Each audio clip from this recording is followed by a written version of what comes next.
Hello and welcome back to সুরিয়াস daily life. তো আজকে সানডে, আর সানডের জন্য আজকে একটু আলাদাভাবেই দিনটি শুরু হলো। সকালবেলায় বেরিয়ে পড়লাম। তো এই যে রেডি হয়ে সকালবেলায় বেরিয়ে পড়লাম। সকাল 9টা হবে, 9টা নয়, সকাল 8টা হবে। 9টার দিকে ফিরে এসেছিলাম। তো 8টা হবে কি 7:30 হবে, এরকম একটা সময় বেরিয়ে পড়লাম। এই তো এবার যাচ্ছি মাছ বাজারে। এই যে মাছ বাজারে আসলাম, ছোট্ট একটা মাছ বাজার। এই মাছ বাজারে এসে দেখছি এখানে বরফের মাছ নেই বললেই চলে। এই যে মাছগুলো এখানে সামুদ্রিক মাছ সব, আর এই যে মাছগুলো, তারপরে এই যে পথটা, এই পথটা যে এত সুন্দর বলার মতো না, শান্তিপ্রিয়, এত এত সুন্দর হাওয়া আসছে। মানে সকালবেলায় এই যে প্রখর রৌদ্র, যারা কলকাতা থাকে তারাই একমাত্র বুঝতে পারবে যে সকালবেলার রৌদ্রটা কাকে বলে, এত তেজ এইরকম রৌদ্রুতে। আর এই যে এই রাস্তাটা এত সুন্দর, মানে হাওয়া এত সুন্দর, ঠান্ডা লাগছিল, মানে বলার মতো না। সকালবেলাটা একটু আলাদাভাবে আজকে শুরু হলো, আর এত ভালো লাগছিল, মানে কি বলবো, বলার মতো না। এই সবুজ চারদিকে, আর এত এই যে শহরের মাঝখানেও এত সুন্দর সবুজ, একটা দুদিকেই গাছপালা রয়েছে, আর এই যে অক্সিজেন, শুদ্ধ অক্সিজেন, মানে বলার মতো না। তারপরে এই যে একটা এই ঘরটাকে দেখলাম, এই ঘরটা আমার কাছে নতুন দেখা। আর এটা মানে খুবই খুবই খুবই খুবই খুবই মানে ভালো আর কি। যারা আর কি একটু ঠান্ডা পেতে যায়, মানে উপরে টিনের বদলে এই জিনিসটা এত ভালো, মানে বলার মতো না। এই এই ঘরটার ভেতরে যা ঠান্ডা, এত সুন্দর ঠান্ডা, কি বলবো। সে আমি প্রথম দেখলাম এইরকম ঘর। আর এইরকম ঘর সত্যি আমার মানে খুব দূর থেকে অনেকদিন ধরে দেখছিলাম, মানে ভেতরে আসার খুবই ইচ্ছে ছিল, তো আজকে আসা হলো। এই যে বাঁশ বাঁশ দিয়ে আর উপরে নারকেল পাতা দিয়ে তৈরি। তারপরে সাইডে সাইডে রয়েছে পিলার। তারপরে আবার আরেকটা সাইডে রয়েছে ওয়াল। তারপরে আবার ওই ঘর থেকে বেরিয়ে আসলাম। এবার আমরা যেহেতু মাছ কিনেছি আর মটন কিনেছি, মানে চিংড়ি মাছ কিনেছি, তার সাথে আরেকটা অন্য মাছ। তো চিংড়ি মাছ এই যে খোসা ছাড়ানো হচ্ছে।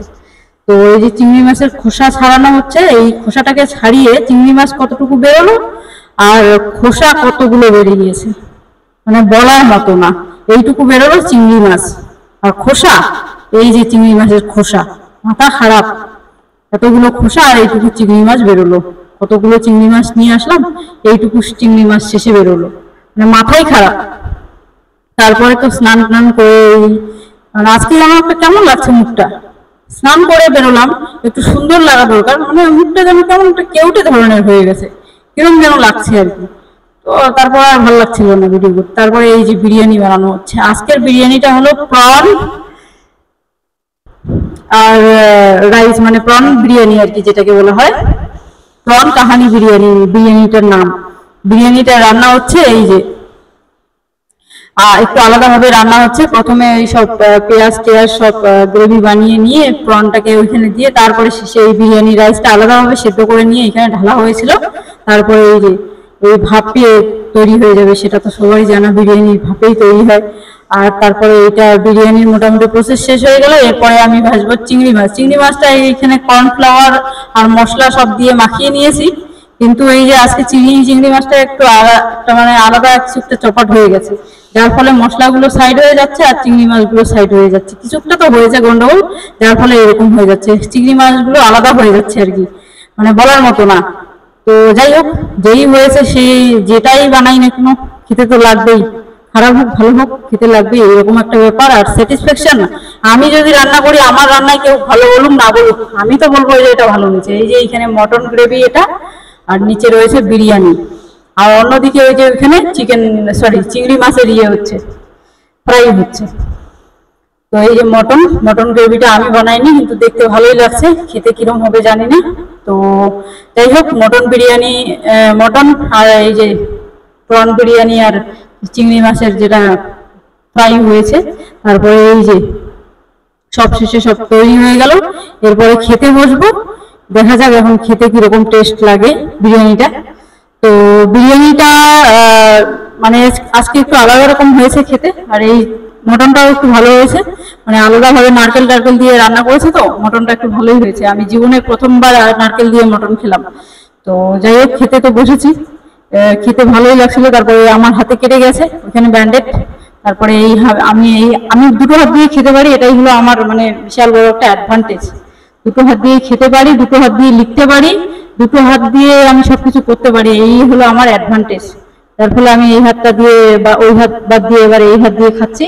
তারপরে এই যে সবার থালা খেতে বসেছি, তো আমার ফ্রেন্ডের মানে বান্ধবীর মা, তো সবাই মিলে খেতে বসেছি। এবার খেয়ে টেয়ে এই চিকেনটা মটনটা এবার ইচ্ছে করে দেখাচ্ছিলাম, কেন কি যারা দেখবে তাদের একটু লোভ যদি না পড়ে তাহলে আর কি, লোভ ফেলিয়ে মানুষকে লোভ ফেলিয়ে খেলে সেই খাওয়াটা মানে বেশি ভালো হজম হয়, খুব তাড়াতাড়ি পেট থেকে বেরিয়ে যায়। তো তাই জন্য মানে একটু মটনটা ইচ্ছে করে দেখাচ্ছিলাম, যেন কেউ দেখলে তার লোভ পড়ে যায়।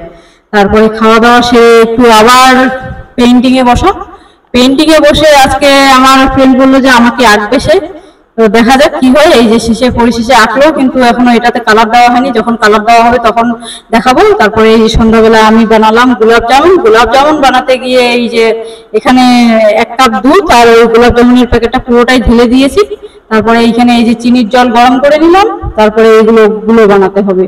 গুলো বানিয়ে নিলাম, ওই হাতে কেটে গেছে, ওই হাতটা এখন আমার মানে ওই আঙুলটা একটু ব্যথা করছে, তাছাড়া সবই ঠিক আছে।